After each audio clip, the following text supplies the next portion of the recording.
पुराने समय की बात है। पिपलिया नाम के गांव में एक गरीब किसान रामलाल रहता था। उसके पास एक पुराना, कमजोर और थका हुआ गधा था जिसका नाम मंगलू था।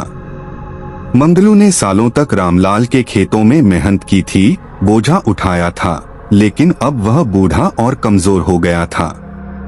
गधे की बेबसी गांव के लोग मंगलू का मजाक उड़ाते थे। कोई उसे बेकार, आलसी और निकम्मा कहता, तो कोई कहता कि इसे अब छोड़ देना चाहिए, यह किसी काम का नहीं। लेकिन रामलाल को मंगलू से लगाव था। वह कहता, जब तक मैं जिंदा हूँ मैं इसे नहीं छोड़ूंगा। इसने मेरे लिए बहुत मेहनत की है। पर गरीबी के कारण रामलाल के पास इतना चारा भी नहीं था कि वह मंगलू को भरपेट खिला सके। मंगलू भी यह बात समझता था, लेकिन वह चुपचाप सहन करता था। गहरे कुएं में गिरा गधा। एक दिन गांव में तेज आंधी आई। उसी दौरान मंगलू खेत में घूम रहा था कि अचानक वह एक गहरे सूखे कुएं में गिर गया। उसने बचने की बहुत कोशिश की, लेकिन कुआं बहुत गहरा था। रामलाल ने देखा तो घबरा गया। गांव के कुछ लोग भी वहां आ गए।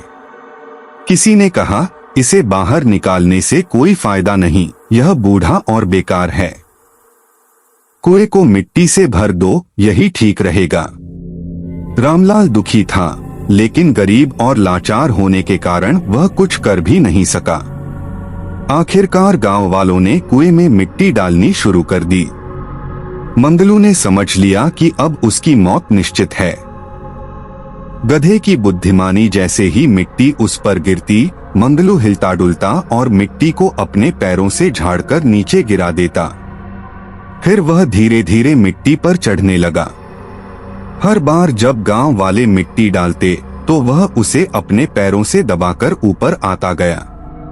कुछ ही घंटों में गांव वालों ने देखा कि मंगलू कुएं के किनारे तक पहुंच गया था। फिर उसने एक जोरदार छलांग लगाई और बाहर आ गया।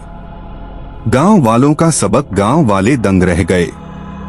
जो गधा उन्हें बेकार लगता था, उसने अपनी अकल और हिम्मत से खुद को बचा लिया। रामलाल की आंखों में आंसू आ गए। उसने मंगलू को गले लगा लिया और कहा, मंगलू, तुम सिर्फ मेहनती नहीं, समझदार भी हो। कहानी की सीख, जीवन में जब भी परेशानियां आए, हार मत मानो। लोग तुम्हें मिट्टी में दबाने की कोशिश करेंगे, लेकिन उसी मिट्टी को सीढ़ी बनाकर आगे बढ़ो। बुद्धिमानी और धैर्य से हर समस्या का समाधान संभव है। अगर गधा भी सोच सकता है, तो हम क्यों नहीं।